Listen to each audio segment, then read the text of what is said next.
امام یزید الرقاشی رحمه الله بارک راغلی دی وای هغه په ډېر سخت جړل د جهنم د یری د وجنه وای چا دې ته ویلي چې ګوره ته د جهنم د یری نه دومره ډېر جاړې کچیر ته د جهنم ور صرف ستاره لپاره پیدا وې نو دومره جړه ډېر وته چې څومره ډېر جاړې وای امام یزید رحمه الله ویلي وهل خلقت النار الا لاخواننا من الانس والجن ولی وای د جهنم ور زمونږ او ساتي د دیورونو د پیرانو د انسانانو لپاره پیدا نه دی وای د چا لپاره جهنم پیدا دی چې د دسې وای ک جهنم ستاره لپاره پیدا وي نو ام ته ډیر جاړي وای د جهنم ور د چا لپاره پیدا دی خو زمونږ د انسانانو د پیرانو لپاره پیدا دی نو جهنم ته موږ او تاسو ورزو کچې د الله رب العالمین نه پرمانی موږ او الله وای واتقوا النار التي الله وای د هغه ور نه ویریږي د هغه ور نه ځان بچ کړئ دا قران کې الله ویلي دی اعدت للكافرين هغه ور دی چې د کافرانو لپاره تیار کړی شوی دی خو الله خپل بندگانو ته ویلي دی چې ګوره تاسو ته ځان بچ کړئ امام ابو حنیفه رحمه الله ته یقول منسوب دی هغه ویلي وای اخوف آیه فی القران عندي وای په قران کې زما په نسبت ډیر د یری آیات هغه دغه آیت دی چې الله وای د جهنم د ور نه ځان بچ کړي هغه ور دی اعدت للكافرين چې ګوره د کافرانو لپاره تیار دی جهنم د چا لپاره تیار دی دا ور دا د کافرو لپاره تیار دی خو الله دې مؤمنان یې راولي دي چې مؤمنانو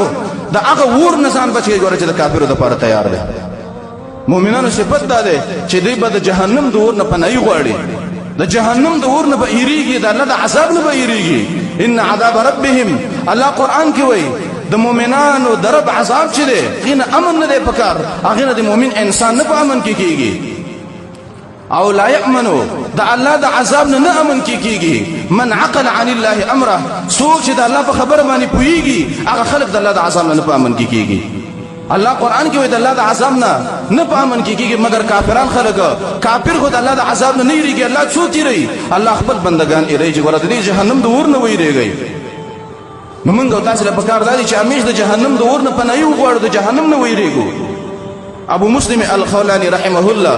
چې دا یو ناشنا تابعی دی د بارک راغلی دی د بویلی د ناشنا قول دی دا وای ما عرضت لي دعوه وای زما د پاره یو حاجت دی و دعا نه عری شوی الا صرفتها مگر زده هغه دعا نه اړولې ما الى الاستعاذه منها د جهنم د اور پناهي زده هغه دعا نه اړولې ما څه مطلب ابو مسلم خولانی رحمه الله ذکر کوي وای زما یو حاجت پیش الله رب العالمین ته زما یو حاجت راشي زه الله رب العالمین نه دعا غواړم چې الله دغه مشکل زما آسان کې ودا د الله نه دغه حاجت غواړم او چې کله الله سپورته کما د دې حاجت نه ما د جهنم ور اړي زه د شي ما چې الله ما د جهنم د ور نه بچ کې د جهنم د ور نه بچ کې د جهنم د ور نه بچ کې ام دې دعا کې زه اختمه هغه خپل حاجت را نه پاتې شي او زه په دې دعا کې اخته شم دا د ابو مسلم خولانی رحمه الله قول له حسن رحمه الله بویلی دم دیر ناشنا قول له بویلی وای ما صدق بها احد الا ضاقت عليه الارض بما رحبت وای د جهنم په ور باندې چې چا تصدیق وکړو نو په دې انسان باندې د دنیا زمکه راټنګيږي سره د دې نه چې د دنیا زمکه ډیره پراخه ده خو چا چې د جهنم په ور باندې یقیني تصدیق وکړو په دې انسان باندې دنیا تنګيږي او بیا هغه څه ویلي دي وان المنافق واذا منافق چې دی ولو كانت النار خلف ظهره د منافق انسان دا وربا شال راغلی صرف دا به پسترګو باندې نینی لم يصدق بها دا منافق انسان د جهنم د ور تصدیق نه کوي خلک وته چې دا د جهنم ور دی د انسان بچکا منافق انسان د دې تصدیق نه کوي حتى يحجم عليها تر دې پورې چې منافق انسان په جهنم کې ورولېږي نو موږ تاسو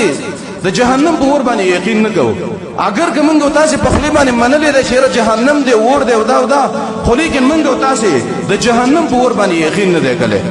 کومنګ تاسو د جهنم په ور باندې یقین وکړو چې راز موږ تاسو لپاره پیدا دی او موږ به جهنم ته ورزو نو موږ تاسو لپاره دا دنیا ژوند فن رانه کې د دنیا ژوند په موږ تاسو باندې راتنګ شي